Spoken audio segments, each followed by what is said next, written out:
Jadi dalam kehidupan itu tidak akan berjalan sempurna seperti yang ingin kita rasakan. Selalu akan ada perbedaan pandangan. Ya, bahkan dalam kehidupan rumah tangga saja, ya maaf ya, Anda misalnya seorang istri mau ke sini saja mungkin masih bisa beda pandangan. Warna apa untuk jilbab yang dipakai? Ya, dengan suami bisa berbeda. Papa, bagus yang mana ya? Hijau atau kuning? Ah, kayaknya yang hijau deh gitu kan? Enggak, kayaknya kuning deh gitu kan? Masih mending ada dua pilihan. Begitu dipakai, pink. Bisa berbeda. Anak bisa berbeda. Jadi kesan pertama yang ingin dibangun bahwa dalam kehidupan sudah pasti akan ada keragaman pandangan.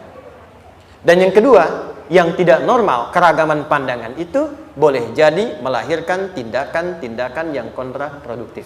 Mungkin akan mendapatkan celaan. Allah dicela, malaikat dicela, Rasul dicela, Nabi dicela, sahabat dicela, tabi'in dicela, ulama dicela. Kita siapa yang mungkin belum menjadi bagian dari orang-orang itu dan ingin bebas dari celaan? Itu mustahil. Jelas sampai sini? Jadi kalau mendapatkan celaan, berbahagialah, berarti kehidupan kita normal. Jelas? Pernah mendapatkan celaan dalam hidup? Halo? Pernah disoal oleh orang lain? Pernah direndahkan oleh orang lain? Nah, Allah tuh memberi kesan kepada kita, jangankan engkau, Rasul yang paling mulia saja pernah mendapati itu. Tapi bagaimana seni mendapatkan ketahanan sehingga dalam dicela pun tetap tenang. Dalam disoal pun tetap hatinya nyaman. Karena ketenangan itu yang membawa pikiran tenang dan tindakan yang terukur. Dan kadang-kadang ketenangan itu lebih penting bahkan dibandingkan dengan harta yang berlimpah. Seringkali saya berikan perbandingan dari sejak dulu kita belajar kan. Coba pilih mana? Saya yakin masih konsisten. Pilih mana? Kaya tapi gelisah atau miskin tapi tenang. Tidak boleh ada pilihan ketiga, saya tahu itu. Kaya tapi gelisah atau miskin tapi tenang. Pilih mana? Ya, saya tahu lah. Kaya tapi tenang. Oke, di fase ini wahyu belum turun.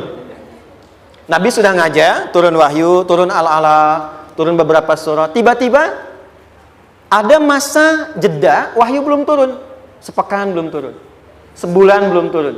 Disitulah muncul seakan ada amunisi bagi orang-orang yang tidak senang dengan Nabi, tidak senang dengan ajakan Nabi pada kebaikan. Ini poin yang kedua. Kalau Anda berbuat baik, pasti ada tantangan. Ingat ya, kalau Anda berbuat baik, apapun itu, pasti ada tantangan. Yang menguji konsistensi kebaikan itu apakah serius untuk dilakukan atau tidak. Maka mulai muncul tuduhan.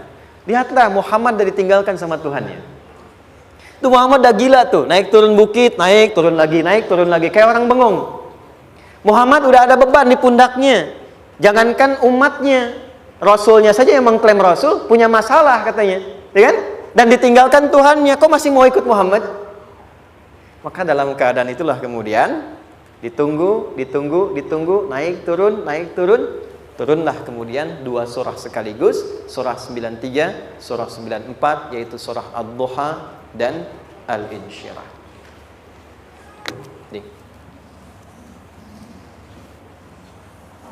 Oke. Ini materinya dahsyat ya. Penting sekali, saking pentingnya ini cepat habis tuh. Bismillah. Sekali lagi. Jazakallah khair. Lebih kelihatan ya. Baik, yuk pelan-pelan. Jadi turunnya surah Ad-Duha dan surah Al-Insyirah, hikmahnya satu atau fungsinya satu, memberikan petunjuk bagaimana mengatasi satu persoalan sesulit apapun, tapi masih dapat menghadapinya dengan keadaan yang tenang. Satu surah ini atau dua surah diturunkan untuk membimbing setiap hamba menuju kepada ketenangan hati. Dua, membangun kekuatan mental sehingga dalam situasi apapun dia tetap kuat mengatasi berbagai persoalan kehidupan. Nanti terapannya banyak, di bisnis ada. Nanti saya turunkan contohnya. Kadang-kadang ikut tender, sudah bagus, sudah menang, tapi proyeknya diambil orang. Ada yang begitu? Nanti ada ayatnya, ada. Nanti kita turunkan. Udah siap-siap, kan? Pengen melamar, ternyata keduluan orang, gitu kan? Udah siap-siap, pengen dapat ini, mau lulus, ternyata nilainya nggak seperti yang diharapkan. Muncul, ada, selalu ada demikian. Nanti kompleksitasnya banyak. Tapi dua surah ini kalau kita bisa kuasai artinya dengan baik, pahami dengan benar, maka akan ada sesuatu yang beda yang terasa dalam jiwa kita dan kesiapan mengatasi setiap persoalan dalam kehidupan. Yuk kita baca dulu ya supaya dapat keberkahannya dari dua surah ini. Saya bacakan, Anda ikuti ya. A'udzu billahi minasy syaithanir rajim.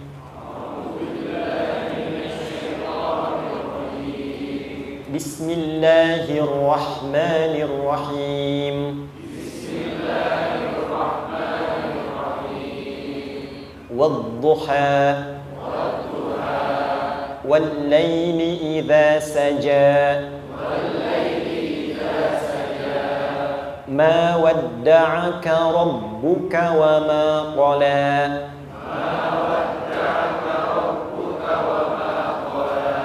ما ودعك ربك وما قلى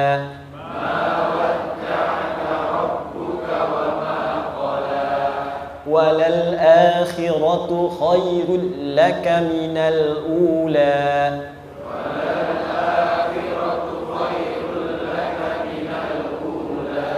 ولسوف يعطيك ربك فترضى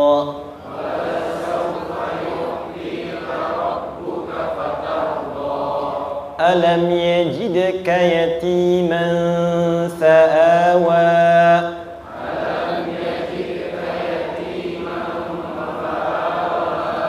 ووجدك ضالا فهدى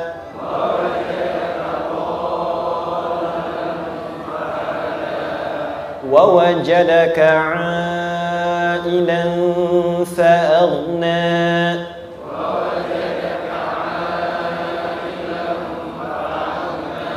فأما اليتيم فلا تقهر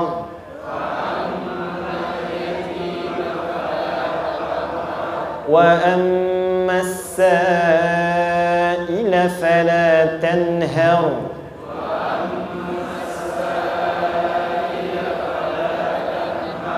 وأما بنعمة ربك فحدث.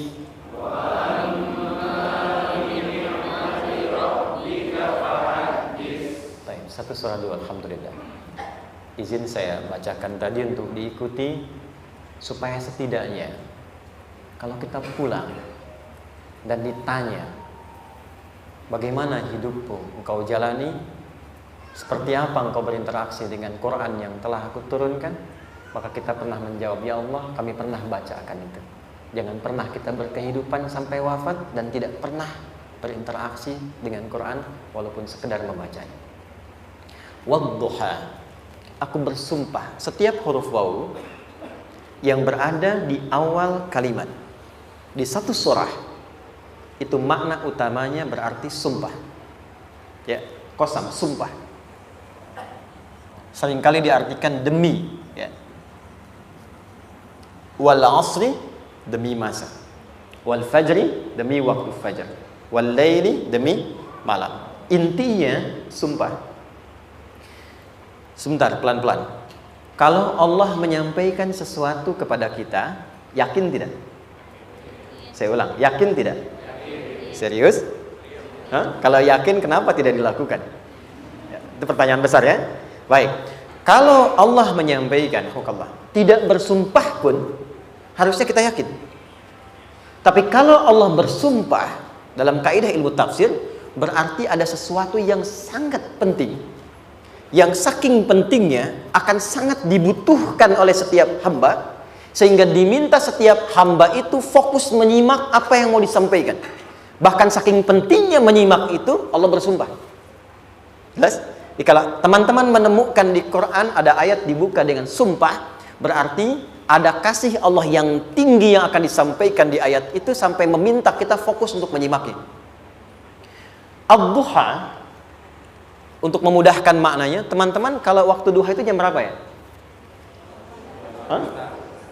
Oke, sebetulnya dimulai sejak matahari itu mulai naik, yang memantulkan ya atau menyinari cahayanya itu mulai terasa lembut. Ya, kalau misalnya kita ambil 1,5 jam setelah subuh. Sekarang subuh 4:30 lah, taruhlah 4:30 ya. 1,5 jam berarti jam 6 kan? Nah, itu awal duha tuh. Awal duha.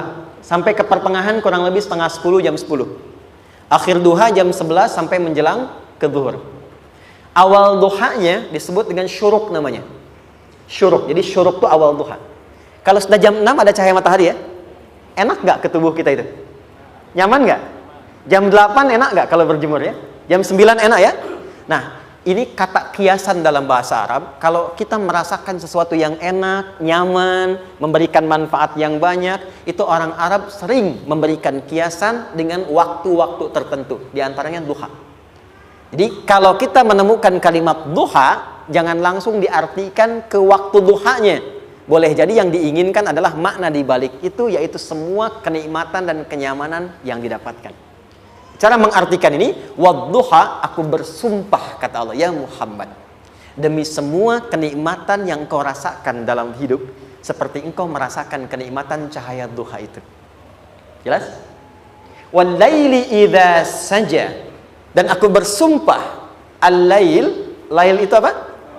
Malam. Baik, lail turunannya, layali jamaknya, lela, lili, lala, itu malam.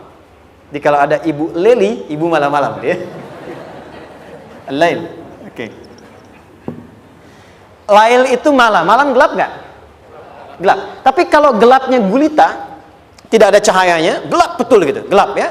Misalnya sedang kita dapati misalnya satu momentum padam lampu, padam semua, dan pas gerhana misalnya gelap sekali. Nah, itu bahasa Arabnya disebut dengan saja namanya. Ya, saja. Wal laili idza saja. Dan malam apabila telah gulita. Zaman Nabi kan gak ada lampu ya, belum ada PLN ya, dan seterusnya. Jadi gelapnya betul-betul gelap. Saya mau tanya sebentar, biasanya kalau situasi gelap itu mudah nggak menemukan benda tertentu? Melangkah mudah atau sulit? Tidak mudah untuk dilakukan kan? Dalam bahasa Arab, kalau kita ingin mengungkapkan satu kegamangan yang luar biasa, sampai kita merasakan gelap dan sulit melangkah, bukan hanya karena nggak ada cahaya, mungkin karena ada pekerjaan tertentu yang menyulitkan, masalah tertentu yang menyulitkan, sehingga merasa seakan-akan kita tuh gelap. Makan nggak enak, melangkah susah. Pernah nggak merasakan situasi yang saking beratnya satu beban itu seakan-akan makan nggak mau, melangkahnya berat, ada vertigo, kadang-kadang pusing. Pernah merasakan itu?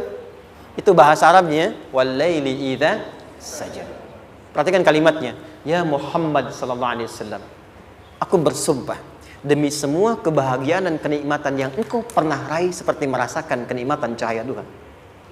Dan mungkin persoalan hidup yang pelik yang membuat engkau merasakan kesulitan, seakan-akan merasa di suasana gelap yang gulita. Ma wadda'aka rabbuka wa ma qala. Tanamkan dalam jiwamu yang paling dalam, aku tidak akan pernah meninggalkanmu. Ada suami pulang dari pekerjaan, mendapati istri sedang termenung dan mengalir air matanya. Tiba-tiba suaminya datang mengatakan, hangat sekali pada istrinya, di sampingnya membelainya dan mengatakan, "Ma, demi semua suka yang pernah kita lalui bersama, dan demi duka yang mengalirkan air matamu saat ini pun, tanamkan dalam hatimu yang paling dalam, Papa akan selalu bersama Mama dalam setiap situasi itu." Kira-kira para ibu merasakan itu bagaimana perasaannya? Masa sih? Tapi itu menarik loh. Menarik ya. Jadi kalau teman-teman ngaji surat Yusuf, di surat Yusuf itu laki-laki diilustrasikan dengan matahari, perempuan diilustrasikan dengan rembulan. Ya. Inni ra'aitu ahada asyara kaukaba wasyamsa wal qamara ra'aituhum li sajidin. Ayah, aku melihat bulan dan matahari serta 11 gemintang sujud hormat kepadaku. Jadi matahari diartikan itu sebagai laki-laki, suami, ayah. Kenapa disebut matahari? Diilustrasikannya, matahari itu kan menyengat dengan kuat. Kalau kita menjemur, mengeringkan pakaian, melindungi. Tipikal suami itu melindungi. Ada yang ganggu istri, sengat dengan kuat. Ada air mata yang mengalir, hei, keringkan itu sehingga tidak larut air mata mengalir di pipinya. Itu matahari. Sebaliknya rembulan. Rembulan itu kan enak dipandang, bukan bulannya ya, bukan bulannya. Kalau bulannya kan desainnya nggak sempurna, baik terlihat. Tapi cahaya rembulannya. tampil dengan indah, tampil dengan baik, enak dipandang, menenangkan, dan tidak tertukar. Jangan sampai ada istri jadi matahari, suami jadi rembulan. Jelas ya? Dengan kekuatan bulan aku menghukummu, ya kan? Itu salah. Oke. Tahan sampai sini, tahan. Lihat baik-baik. Saya berhenti sampai sini dulu. Kalau di Quran ada ayat menyebutkan, tidak spesifik orang yang disebutkan dan kapan kejadiannya, maka peristiwa itu akan terjadi dan dialami oleh kemungkinan generasi berbeda di setiap masa dengan tokoh berbeda tapi perasaan yang serupa. Sebaliknya, kalau disebutkan namanya, jelas identitasnya, kapan kejadiannya, maka peristiwa itu hanya akan menimpa orang tersebut dan tidak akan dialami lagi orang lain setelahnya. Saya tanya dulu yang akhwat, yang perempuan, kenal Maryam? Kenal, bagus. Kenal di mana? Maryam anaknya Imran, mengandung, melahirkan Isa alaihissalam, Yesus Mesias, tanpa disentuh laki-laki manapun. Dan di Quran identitasnya disebutkan langsung, Maryam binti Imran, wa Maryam ibnata Imran. Ini menunjukkan kesan bahwa yang mengandung dan melahirkan tanpa disentuh laki-laki manapun, itu hanya Maryam anaknya Imran. Ingat ya, mengandung, melahirkan tanpa disentuh laki-laki manapun. Bukan mengandung, melahirkan tanpa suami, kalau itu banyak dia. Ya, mengandung, melahirkan tanpa disentuh laki-laki manapun. Hanya Maryam binti Imran. Tapi kalau nggak disebutkan siapa orangnya, kapan kejadiannya, tidak detail disebutkan, ini artinya situasi itu akan dialami kembali oleh orang di masa depan dengan generasi yang berbeda tapi substansi yang sama. Pertanyaannya, pernahkah kita mengalami situasi yang sulit sampai seakan merasa gelap? Nah, baik, maka adab yang pertama, jika mengalami situasi seberat apapun dalam berkehidupan, maka dekati Allah Subhanahu wa ta'ala. Ini awalnya, dekati Allah. Apalagi kalau ada yang mengatakan ini nggak mungkin, ini nggak akan terjadi, ini nggak bisa. Kalau sudah ada tanda seperti itu tanda langsung dari Allah supaya Anda diminta langsung mendekat kepada Allah dan tinggalkan semua makhluk. Karena Allah hanya akan mengabulkan langsung kepada Anda tanpa perantara siapapun. Itu yang terjadi pada Nabi Zakaria. Ini nggak mungkin, ini mustahil. Maka beliau langsung memohon kepada Allah dan langsung menyebutkan, ya Allah, saya minta darimu saja, tidak dari yang lain. Maka dikabulkan seketika. Jadi yang pertama, jika punya kesulitan sebesar apapun, seberat apapun, cepat dekati Allah. Maka di situ akan dijawab langsung oleh Allah, ma wadda'aka rabbuka wa ma qala. Hambaku, sepanjang engkau mendekat kepadaku, maka yakinkan dalam dirimu, situasi apapun yang kau rasakan, aku tidak akan pernah meninggalkanmu. Sudah? Satu? Paham sampai sini? Oke. Pelan-pelan ya. Saya belum bicara caranya. Saya baru bicara di awal motivasinya. Dekati Allah dulu, nanti caranya didetilkan di surah Al-Insyirah. Teruskan. Ma wadda'aka rabbuka wa ma qala. Walal akhiratu khairul laka minal. Perhatikan. Hei, seberat-berat bebanmu saat ini, ingat, satu saat akan tuntas. Dan ini pun ujian. Kalau sudah meninggal, gak ada ujian lagi. Dan nanti kehidupan yang sekarang, apapun yang kau pertentangkan, perdebatkan, perselisihkan, itu semua akan ditinggalkan. Jadi ternyata Allah mengungkap hakikat kehidupan dunia. Apapun yang diperselisihkan, tuh unik ya. Orang berselisih pada yang akan ditinggalkan. Aneh nggak?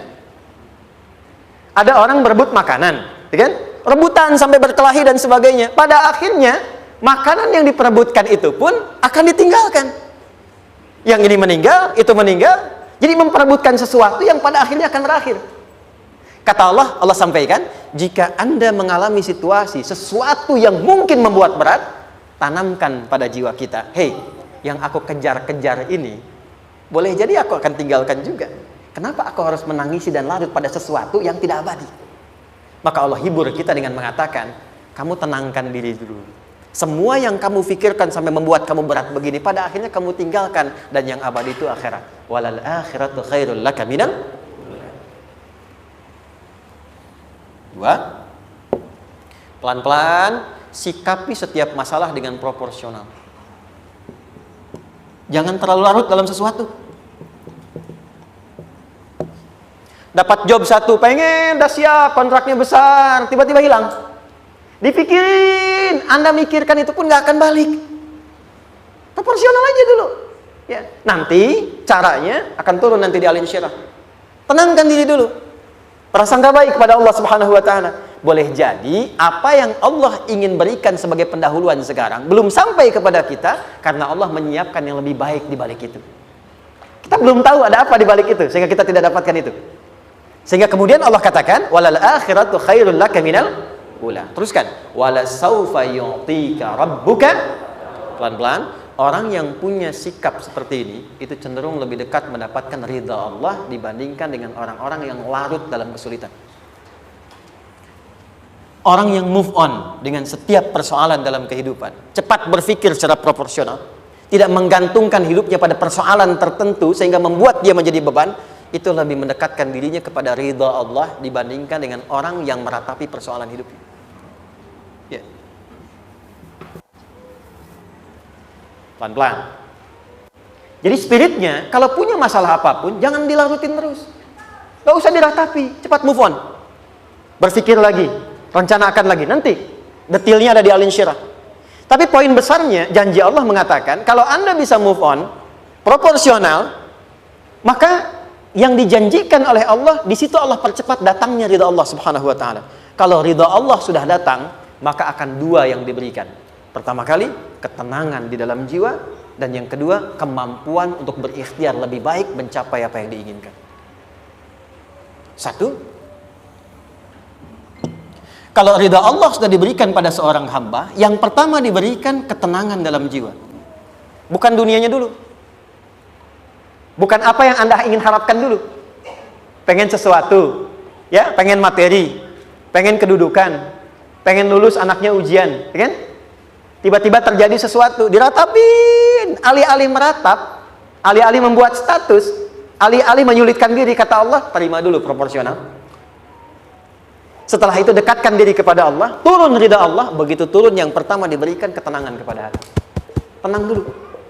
Kalau sudah tenang, nanti dibimbing menyelesaikan apa yang sedang dihadapi itu. Itu poin yang ketiga. Pelan-pelan. 4. Kita masuk ke detail sekarang. Perhatikan baik-baik. Ini yang paling menarik. Alam yajidka yatiman fa'awa. Muhammad SAW, bukankah dulu engkau yatim? Punya banyak masalah? Aku selesaikan juga. Ayahmu meninggal sebelum lahir, ada ibu. Ibu meninggal, ada kakek. Kakek meninggal, ada paman. Ya kan? Ada teman yang menemani Sayyidah Khadijah. Teman yang setia. Semua kebutuhan tersedia. Artinya Pak, perhatikan baik-baik. Kalau Anda punya masalah sekarang, jangan sampai melupakan yang dulu-dulu pun pernah tuntas Allah selesaikan. Jadi kalau sekarang sedang punya persoalan, jangan sampai satu masalah ini membuat Anda kehilangan harapan dan kehidupan. Sementara Anda sadar, dulu pun banyak masalah kok selesai juga. Kenapa dengan yang satu ini kita harus jatuh? Sekarang usia berapa? 20, 30, 40, 50. Sekarang usia 50 tahun, ada masalah, baru 5 menit datang sudah merasa jatuh. Yang 50 tahun ke belakang yang banyak selesai itu kita nilai atau tidak? Maka kata Allah, seperti yang dulu pernah aku selesaikan ribuan masalah itu, yang sekarang pun mudah aku tuntaskan. Jelas? Nah, secara psikologi, orang-orang yang selalu bertindak seperti itu akan selalu punya harapan lebih tinggi untuk menyelesaikan persoalannya. Jadi kalau sedang punya masalah, pikirkan yang dulu juga selesai, masa yang sekarang nggak selesai. Itu prinsipnya. Secara psikologis demikian. Jelas ya? Oke. Wa wajadaka dhallan fahada. Muhammad, dulu engkau pernah mengalami melihat masyarakat banyak berbuat yang tidak baik, aku berikan petunjuk. Kuncinya fahada di situ. Orang yang punya motivasi kuat dan keyakinan untuk bisa menyelesaikan persoalannya, maka dia akan lebih cepat mendapatkan petunjuk Allah untuk mendapatkan solusi terbaik. Ada sini. Saya agak cepat ya, mohon izin. Wa wajadaka 'ailan fa'aghna. Bahkan, maaf, bukan sekedar selesai. Kalau perlu saya bikin kaya, kata Allah. Aghna itu kalau ilmunya luas. Kalau harta, hartanya banyak. Kalau kedudukan, kedudukannya tinggi. Hei, engkau yang sedang mengejar kedudukan, aku tahan sebentar karena ada yang nggak bagus untukmu di sini. Tapi kalau kamu terima, aku angkat itu lebih daripada apa yang kamu harapkan. Kamu pengennya bintang 2, aku naikkan sampai bintang 4. Kalau perlu 5 sekalian. Hei, kamu yang in kampus di sini, aku tahan, bahasa kamu nggak lulus, kamu nangis, kamu mengadu, kamu datang pada orang tuamu. Orang tua mulai protes, mulai curhat macam-macam. Terima dulu. Mungkin di sini ada yang tidak baik seperti doa ibumu yang sering memohon, ya Allah, jangan sampai anakku berbuat yang salah, jangan sampai terjebak narkoba, jangan sampai terbawa tawuran. Di sini ada yang kurang tepat untukmu. Kalau kamu ridha, kamu terima, kamu proporsional, bahkan aku pindahkan ke kampus yang lebih baik yang tidak kamu bayangkan sebelumnya. Di orang-orang yang selalu menerima apa yang Allah ujikan dan ridha dengan itu, maka Allah akan angkat derajatnya bahkan melebihi ekspektasi dirinya. Paham? Kalau sudah seperti itu, maka lihat ujung ayatnya. Lihat ujung ayatnya. Fa'ammal yatima fala taqhar. Hei, maka jangan pelit berbagi kepada orang lain. Share. Kalau sudah sukses, share. Berbagi, bukan hanya materi, bagi ilmunya, ya, bagi kebahagiaannya. Wa ammas sa'ila fala tanhar. Jangan sampai nunggu orang minta. Kalau lihat ada kawan yang butuh, sekarang Anda sukses. Tapi boleh jadi kesuksesan Anda itu tangganya dari teman-teman Anda. Kalau sudah teraih ke atas, lihat lagi anak tangganya ke bawah. Ajak teman, jangan ditunggu minta. Ajak, bawa dia, berikan peluang. Jangan sampai dia minta, apalagi Anda bentak-bentak. Aku kan yang dulu bantu kamu. Jangan sampai keluar kata-kata itu. Kamu bisa naik di atas karena aku kan yang dulu bantu kamu. Kamu bisa jadi pemeran utama karena aku yang rekomendasikan. Karena aku yang dorong kamu, misal. Jangan sampai keluar kata-kata itu. Apalagi langsung keluar, tidak. Ini karena ilmuku saja misalnya. Kalau itu bisa dilakukan dengan baik. Lihat ujungnya. Wa amma bi ni'mati rabbika fahaddits. Maka semua nikmat yang dirasakan akan mudah untuk diimplementasikan dan disyukuri. Jadi semua nikmat itu bukan cuma dirasakan. Jadi membagi semua nikmat itu adalah rasa terbaik untuk menikmatinya. Maaf ya, Anda kalau punya makanan, dimakan sendiri. Dengan dibagi sama-sama, kira-kira rasa nyamannya yang pertama atau yang kedua? Kedua. Makan sendiri, enaknya sendiri kan? Tapi ketika ada teman berbagi dan tahu, oh enak ya, nyaman ya, ada kebahagiaan, ada ngobrol, ada tertawa, ada kebersamaan, itulah inti nikmat yang sesungguhnya. Wa amma bi ni'mati rabbika. Ternyata masalah yang diberikan bukan ingin memberikan beban, tapi ujungnya, endingnya supaya Anda bisa mendapatkan nikmat berkualitas yang bisa dibagi. Lihat surat Ad-Duha itu jangan cuma lihat awalnya, lihat ujungnya. Ternyata ketika seseorang mendapat masalah seberat apapun, itu bukan ingin membebani, tapi ingin meningkatkan kualitas hidupnya supaya mendapatkan nikmat yang lebih besar dan merasakan nikmatnya itu dengan berbagi. Itu poinnya. Jadi kalau sampai sini kita paham dan kita beri nama misalnya dengan fikih ujian, jadi kalau desain ujian ini sistematikanya kita pahami, maka tidak ada alasan untuk mengeluhkan persoalan. Jadi melihat masalah itu bukan sebagai beban, pada akhirnya melihatnya sebagai tangga untuk mencapai kebahagiaan. Jelas sampai sini? Baik, kalau sudah seperti ini ingin punya masalah atau tidak ingin punya masalah? Tidak. Ingat ya, jadi kalau anak pulang bawa masalah, dilihatnya jangan beban. Oh, Allah ingin menaikkan kualitas pada anak saya, yang dengan itu menjadikan ia mendapatkan nikmat yang belum pernah didapati. Kalau rumah tangga sedang ada masalah, jangan banyak diperseterukan, tapi direnungkan sejenak. Oh, Allah ingin meningkatkan kualitas rumah tangga ini, sehingga kita bisa mendapatkan nikmat yang tidak pernah didapati sebelumnya. Makanya nikmat berumah tangga itu yang terbesar, selalu bertambah ketika menyelesaikan masalah. Silahkan cek. Kalau sedang ada masalah berseteru kan? Tapi setelah selesai kan jadi lebih nikmat ya? Ya? Lebih senang lagi, lebih cair lagi, lebih bahagia lagi, lebih mendukung lagi. Ternyata ada nilai-nilai kebaikan yang tersimpan yang belum disadari sepenuhnya. Pertanyaannya, kadang-kadang mudah diucapkan tapi tidak mudah mempraktekkan. Bagaimana itu semua bisa ditempuh dengan baik sehingga ketika mengalaminya kita bisa tenang menghadapinya. Maka turunlah surah Al-Insyirah. Saya cepat.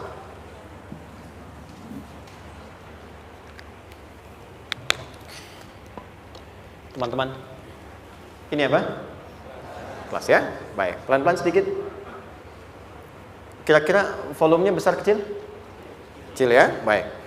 Kalau saya bandingkan dengan gayung, volumenya besar mana? Gayung ya? Baik. Kalau ini saya perlebar, sehingga bisa memasukkan apapun ke dalamnya, itu bahasa Arabnya disebut dengan insyirah namanya. Jelas? Meluaskan sesuatu sehingga terlihat lapang, sehingga memudahkan setiap hal masuk ke dalamnya. Itu insyirah namanya. Surah ini diberi nama dengan surah Al-Insyirah, yang berarti sesuatu yang lapang, yang tenang, yang nyaman. Yang diharapkan dengan keadaan hati yang lapang, nyaman, tenang itu, segala persoalan yang dihadapi dalam kehidupan akan mudah diterima dan tidak berdampak besar dalam menyikapinya. Maka bagaimana kemudian Allah memberikan turunan-turunan petunjuk supaya apa yang diharapkan ini bisa tercapai? Satu, izin mengilustrasikan. Saya kasih cerita sebentar. Ada seorang anak muda, kisah ini sangat viral, hampir setiap kita bisa mendapatinya.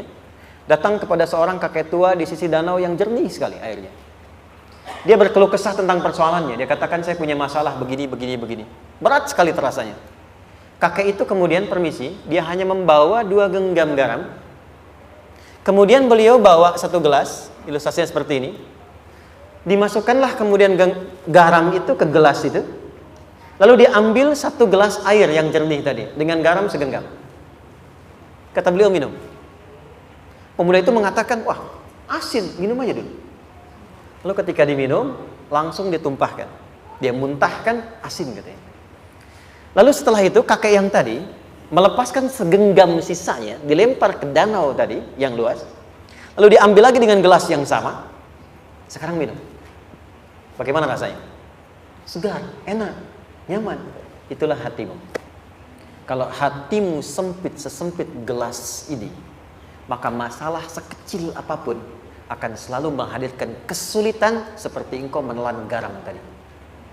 Tapi kalau hatimu luas, sebesar apapun masalah, tidak akan pernah berdampak pada dirimu kecuali engkau mampu menyusun rencana untuk mengatasinya. Kelapangan hati yang membuat diri kita mampu menerima persoalan apapun, itu yang disebut dengan insyirah.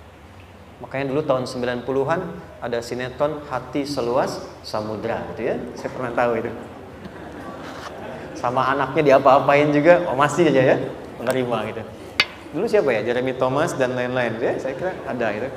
Ya, saya kira itu ya. Saya pernah lihat sejenak ya. Saya jarang-jarang nonton gitu. Pernah lihat aja. Saya senang riset. Jadi kalau riset itu ada riset dakwah, ada riset materi. Saya teman-teman yang musik gitu ya, saya tidak terlalu dekat dengan musik karena saya di Quran gitu. Tapi untuk mengetahui hukum musik itu bagaimana, saya riset. Sampai ke notasi saya tahu. C D F G A B C D F G D F G A B C D A B C D F G A F G A B C D E B C D E F G A B C D A B C gitu kan ya? Ya, tapi kalau diminta piano, gitar, ini saya nggak bisa. Ya, tapi untuk menentukan hukum, nah kita bisa paham gitu. Misalnya boleh nggak baca Quran pakai langgam Jawa gitu kan? Nah hukumnya apa? Nanti dari teori itu muncul. Ya, paham ya? Nah, oke, balik sini. Perhatikan baik-baik. 1, saya agak cepat. Ini ditafsir langsung turun Al-Insyirah. Yang pertama, alam nashrah laka sadrak wa wada'na anka wizrak allazi qadha dhahrak. Tahan sampai sini dulu, 3 ayat. Saya mulai dari ayat kedua dan ketiga. Perhatikan baik-baik. Wa wada'na anka wizrak allazi anqadha dhahrak. Artinya apa? Artinya satu beban yang diletakkan di pundak yang berpengaruh kepada semua bagian tubuh. Kita pernah melakukan atau melihat yang angkat beban ya? Beban kan semakin berat diangkat, semakin terasa ke bagian-bagian tubuh ya, ke semuanya. Nah, itu namanya wizrak alladzi anqadha dhahrak. Beban yang dipikul yang berat sekali sampai semua merasa. Makanya jadi satu ungkapan dengan mengatakan dia sedang memikul beban yang sangat berat. Sampai kepalanya pusing, tidur nggak nyaman, miring kanan, miring kiri. Itu namanya ya alladzi anqadha dhahrak. 1. Saya percepat, akan ada satu masa dalam hidup setiap hamba merasakan satu persoalan yang seakan-akan beban berat yang dipikul sampai merasa kesulitan dari ujung kepala sampai ujung kaki. Siapapun itu. Jujur ya, setiap kita tanyakan pada diri sendiri. Setiap kita yang ada di sini, saya yakin pasti pernah atau bahkan akan mengalami satu peristiwa yang merasakan beban berat sampai seakan-akan ujung kepala sampai ujung kaki merasakan sakitnya. Ada yang sudah mengalami atau bahkan nanti akan ada yang melalui. Perhatikan baik-baik. Teruskan ayatnya. Wa rafa'na laka. Perhatikan. Kalau ada yang sedang merasakan itu, yakinlah kata Allah, pada saat itu sesungguhnya Allah sedang mengangkat derajatnya dan meningkatkan kualitas hidupnya untuk mencapai sesuatu yang istimewa yang belum pernah diraihnya. Dari sini kita buat persamaan. Ujian. Perhatikan. Berbanding lurus dengan harapan, banding lurus dengan solusi nanti pada akhirnya. Fokus. Lulus di sini, insya Allah setiap persoalan akan lebih mudah untuk diatasi. Ujian, seberat apapun yang sedang kita alami, tidak akan pernah diberikan kepada kita oleh Allah, kecuali ternyata hikmahnya untuk mengabulkan harapan-harapan besar yang sebetulnya kita mintakan. Jujur ya, setiap kita kan sering punya permohonan ya, sering berdoa ya. Ya Allah minta ini, minta itu, minta ini, minta itu, gitu kan? Nah, cara Allah mengabulkan harapan kita itu, yang pertama, jalurnya lewat ujian. Karena semua kesuksesan itu, desain dasarnya adalah melewati ujian. Coba, anak-anak kita yang sedang sekolah itu, apa mungkin diwisuda dengan penuh kebahagiaan kalau nggak mengalami ujian? Lewat ujian dulu kan? Dia belajar dulu, ujian dulu, ngatasin soal dulu, lulus, baru wisuda. Apakah mungkin akan dapat IPK 4 yang diharapkan kalau tidak mengalami ujian? Belajar dulu, ya kan? Ada waktu, sempat dia bangun malam, siang, dan seterusnya, belajar, keringat, dan sebagainya, baru bahagia kan? Dan ternyata belajar itu untuk diwisuda. Sebab kalau kita tidak belajar, mustahil dapat wisuda. Kalau tidak lewat ujian, mustahil dapat ijazah. Karena ternyata harapan itu, hukum dasarnya dalam berkehidupan, bisa diraih dengan melewati ujian. Ini poinnya. Jadi mohon, kalau sedang mengalami sebuah peristiwa, dan kita harus menghadapi itu, coba renungkan. Sebetulnya pernah berdoa apa sampai kita mengalami itu, sehingga dengan jalan itulah sebetulnya Allah ingin mengabulkan harapan yang dulu pernah kita mintakan. Jelas? Oke, satu. Yuk turunkan rumus ya pelan-pelan. Quran surah kedua ayat 286. Ini kesini dulu baru nanti kita balik lagi. 2 Al-Baqarah ayat 286. La yukallifullahu nafsan illa usaha. Tahan sampai sini. Lihat baik-baik. Hukum yang pertama. Hukum pertama. Allah tidak mungkin menguji seorang hamba di luar batas kemampuannya. Jadi kaidah yang pertama tadi, kalau kita sedang diuji, sebetulnya ada harapan dan doa yang pernah kita mohonkan dan Allah ingin mengabulkan itu, jalan pertama adalah ujian. Tapi adilnya Allah, tidak akan pernah kita diuji kecuali sesuai dengan kemampuan kita. Jadi kalau nggak mampu, nggak mungkin diberikan ujian. Ingat ya? Kalau tidak mampu, tidak mungkin diberikan ujian. Artinya, harapan yang kita mohonkan pun akan sesuai dengan kemampuan kita. Jadi kalau kita minta sesuatu, nggak mungkin bisa menggunakannya, nggak akan dikasih. Nah, balik ke sini, untuk memberikan ketenangan kepada hati kita, kalau sedang menerima persoalan, setelah kita mengatakan, oh ini mungkin ada harapan yang ingin saya dapatkan, jalannya lewat sini. Untuk memberikan ketenangan kepada hati, begitu persoalannya tiba, langsung katakan pada diri kita, saya pasti bisa menjalaninya. Mustahil saya diuji kalau nggak mampu menjalaninya. Itu bahasa singkatnya. Ingat ya? Kalau ingin mudah menyelesaikan persoalan, kata Quran, setiap ada ujian, langsung katakan pada hati kita, insya Allah bisa. Nggak mungkin saya diuji kalau saya nggak sanggup. Jelas? Dan tanamkan itu pada hati yang paling dalam. Ini nggak mudah. Kalau cuma disimpan di pikiran, jadi beban. Tapi kalau Anda tanamkan dalam hati, seberat apapun masalahnya, pasti saya sanggup, pasti saya bisa. Pernah lihat dulu ada acara 90-an Benteng Hattori? Oke? Benteng Takeshi ya? Takeshi ya, gitu kan, artinya kan bisa jawab ya. Kita tahu Ninja Hattori mendaki gunung, lewati lembah, ya tahu ya. Songgoku, Songgohan, saya tahu itu. Songgoku, Kamehameha, Piccolo itu, yang nulisnya Suzuki Watanabe, saya tahu itu. Benteng Hattori, balik lagi ya. Benteng Takeshi ya. Puncaknya kan main pakai itu kan, pakai tank ya dan sebagainya. Tapi pernah ingat gak satu episodenya itu? Begitu akan bertarung, kan selalu ada motivator di sampingnya itu mengatakan, ayo, kamu bisa, gitu kan? Dia nggak ngaji Quran tuh. Kita punya ayatnya. Pernah nggak? Buka lagi ya dulu ya. Oke. Korea, kenapa bisa nyusul Jepang? Salah satunya, waktu Jepang itu maju, setiap di Korea itu ditanamkan dari mulai anak-anak TK-nya.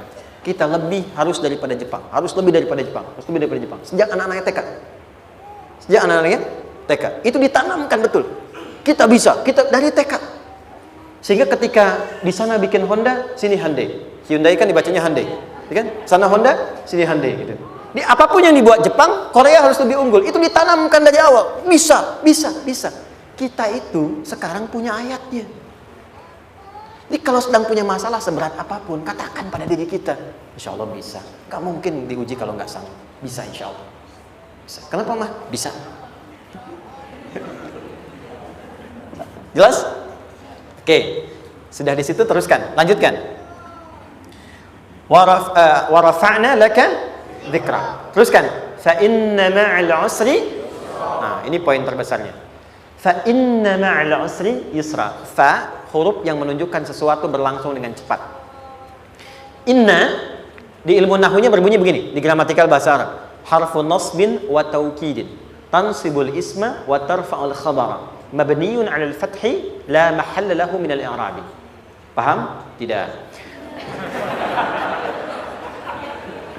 Inna huruf yang digunakan untuk menguatkan informasi agar ditancapkan ke dalam hati sekuat-kuatnya dan jangan pernah ragu. Jadi kalau orang Arab itu nancapkan tongkat begini dan kuat, tidak goyah, itu nasab namanya. Nasabar rajula asahu fil ardi. Inna ini harfun nasab. Jadi kalau ada di Quran dibuka informasinya dengan inna, maksudnya begini, hei, tancapkan informasi dalam hatimu dengan kuat, jangan pernah ragu. Yakinkan pada dirimu. Apa yang harus diyakinkan? Ma'al usri yusra. Inna ma'al usri yusra. Usrun sama dengan yusrun. Lari ke sini. Oke. Apa artinya usrun?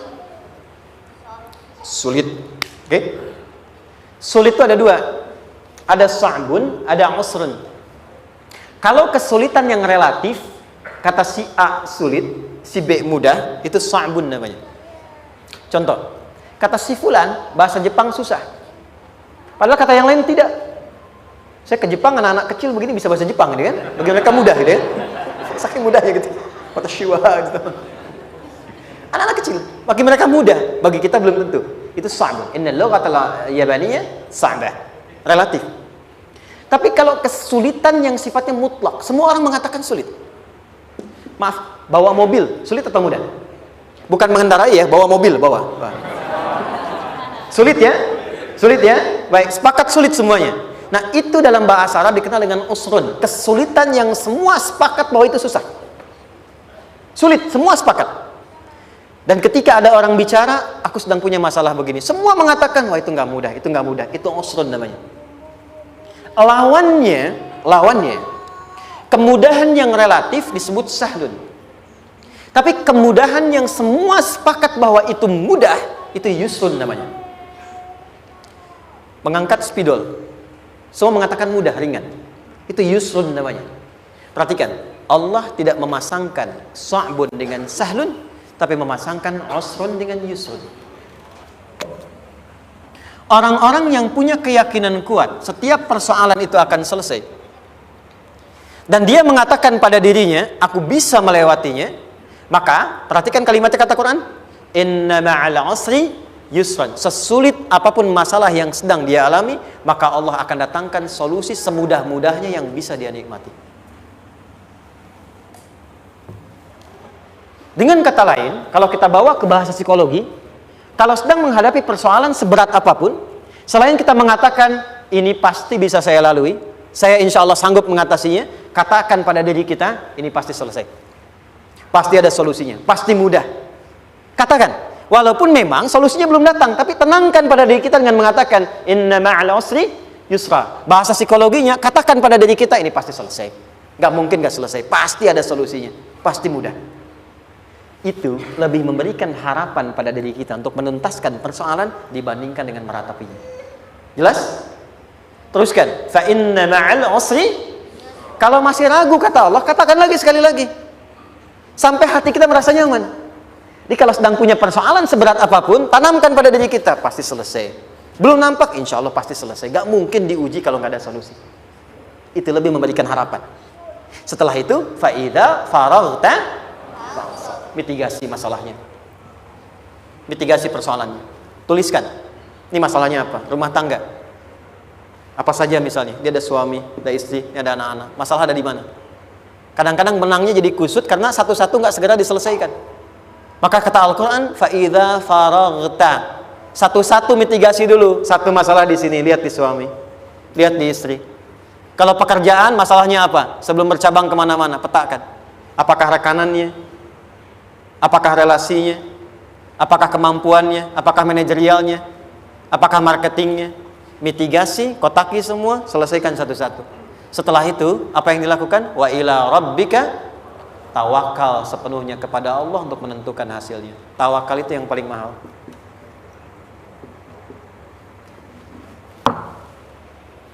Anda kalau nggak punya kepasrahan, stres. Karena selalu memikirkan apa yang mau dikerjakan dan selalu orientasi pada hasil. Kita punya tawakal.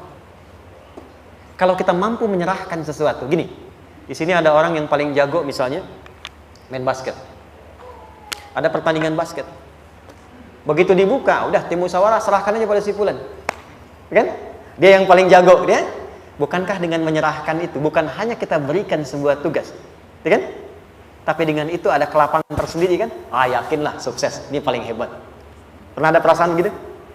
Sekarang, siapa yang paling mampu menguasai? Siapa yang paling hebat menyelesaikan segala hal? Siapa yang punya segalanya? Bukankah Allah? Orang-orang yang punya tingkat tawakal yang tinggi, maka satu, dia akan lebih stabil keadaan mentalnya dan tidak akan pernah gelisah dengan kekecewaan. Nggak ada kecewa. Karena tawakal itu kalau sudah kepasrahan pasti menerima hasil. Kalau sudah tawakal, terserah Allah tetapkan apa saja. Mau dapat sekarang, dapat besok, dapat nanti. Puncak yang paling tinggi, tugasmu hanya berikhtiar semampu yang bisa dilakukan. Selanjutnya, biarkan Allah menetapkan apa yang menjadi bagian dari maslahat kehidupan kita. Saya tutup. Cara Allah menjawab harapan kita ada 3. 1. Memberi langsung apa yang kita mintakan.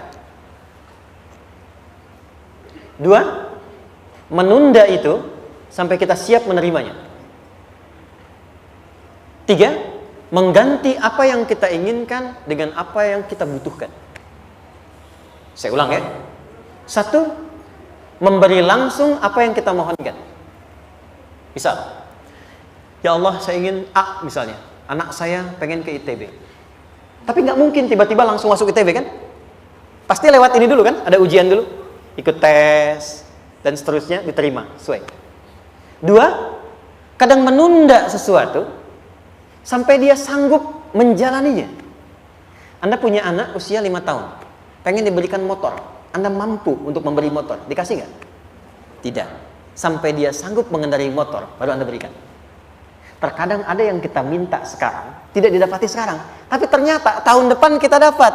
Kita harus sadar bahwa anugerah yang kita dapatkan tahun depan itu sebetulnya adalah hasil doa kita di tahun ini. Pernah dengar nggak kisah viral? Nabi itu berdoa, baru dikabulkan setahun setengah. Setahun 6 bulan. Padahal itu Nabi loh. Kiblat pertama kita kemana? Palestina kan? Baitul Maqdis kan?